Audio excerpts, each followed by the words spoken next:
High friends, welcome back to my channel Ravishankar birds ফার্মে। আজকে একটা ভিডিও নিয়ে চলে এলাম তোমাদের সামনে। ভিডিওটা হচ্ছে আজকে একটা গুরুত্বপূর্ণ ভিডিও। তো ভিডিওটা মনোযোগ করে দেখবেন আর ভিডিওটাকে স্কিপ করবেন না, পুরো ভিডিওটা দেখবেন, তাহলে তোমরা বুঝতে পারবে কিভাবে কি করলে হয়। হ্যাঁ, কিভাবে করছি সেটা দেখবে। ভিডিওটা চলো শুরু করা যাক। আচ্ছা, আজকের ভিডিওটার টপিকটা হচ্ছে আমার একটা ময়ূরপঙ্খী পায়রা। সেই ময়ূরপঙ্খী পায়রাটার মেল পায়রা অসুস্থ হয়ে গেছে। সেই তার দুটো বাচ্চা উঠেছে, এই যে দেখো, দেখাচ্ছি, আসো।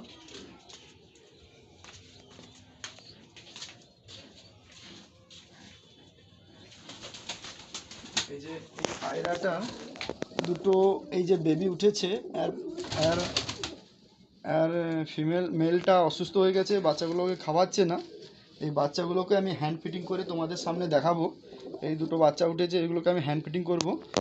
আর এই যে ভারী ফিমেল পায়রাটা ডিমে বসে আছে, আর এই যে মেলটা একটু অসুস্থ, তার জন্য বাচ্চাগুলোকে খাওয়াচ্ছে না। এই যে নিচে আছে মেলটা, একটু অসুস্থ, ঠান্ডা লেগে গেছে, ঠান্ডা গরমে ওয়েদার তো একটু অসুস্থ হয়ে গেছে, তার জন্য খাওয়াচ্ছে না। এই দুটো বাচ্চাকে আমি হ্যান্ড ফিটিং করে তোমাদের সামনে দেখাবো।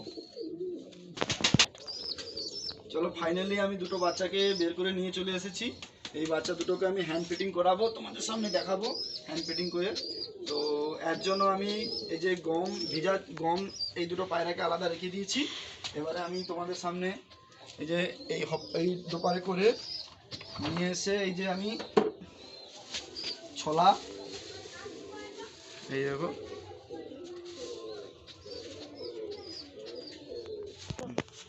দেখো, ফাইনালি আমি এই যে ছোলা এই বাজার থেকে নিয়ে এসেছি।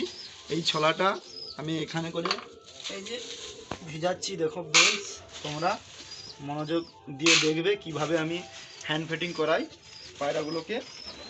তো সবসময় করতে হয় না, মাঝে মাঝে কিছু পাখি অসুস্থ হয়ে গেলে, তাদের বেবি উঠলে হ্যান্ড ফিটিং করাতে হয়। এই যে এই আমি জল দিয়ে এটাকে আমি রেখে দেবো 2 ঘন্টা। তারপরে এটা ফুলে গেলে এই এরকম আমি জল দিয়ে রেখে দিয়েছি। আমি ফাইনালি যে আমার ছোলা ভিজে গেছে, এই জলটা আমি ছেঁকে নিচ্ছি। এবারে পায়রাগুলোকে আমি হ্যান্ড ফিটিং করাবো। দেখো তোমরা কিভাবে আমি হ্যান্ড ফিটিং করাচ্ছি।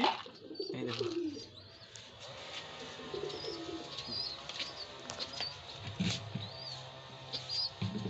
তো হ্যান্ড ফিটিংটা আমার বাড়ির সবাই মা করে থাকে, কিন্তু আমি আজকে সময় পেয়েছি তাই করে দিচ্ছি। এই দেখো, একটা করে ছড়া নেবে, এইভাবে মুখে দিয়ে দিবে।